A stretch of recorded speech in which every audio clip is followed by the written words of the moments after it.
बातें करने की बेहद गंदी आदत है। मैं बेहद बातूनी हूँ, अपने हर कस्टमर से बातें करने लग जाता हूँ। अब कल की या परसों की बात है, मुझे 2 मोटे मोटे आदमी आके मेरे रिक्शा पे चढ़े और बोले कि चलिए मेरे को छोड़ाइए। हम लोग चलने लगे। उनने बोला मेरे को छोड़ाइए। मैं उनको छोड़ा। वो लोग उतरे, उनकी मंजिल आ गई।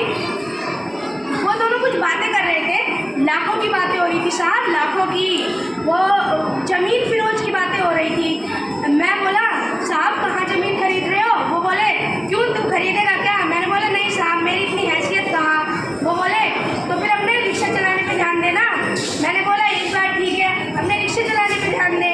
फिर उनकी मंजिल आ गई, उतर के मेरे को 50 रुपये देने लगे। मैंने बोला साहब लेकिन बात तो 60 रुपये की हुई थी। वो बोले तो 10 रुपये में कौन सा तू अमीर करोड़पति हो जाएगा? मैंने बोला एक बार ठीक है, 10 रुपये में कौन सा मैं अमीर करोड़पति हो जाऊँगा। अरे यार मैं आपको कहाँ फालतू की बातें बताने लग गया। मैंने शुरू में आप लोगों से एक सवाल पूछा था कि अमीर लोग उनमें से गरीबों को 10-10 रुपये, 5-5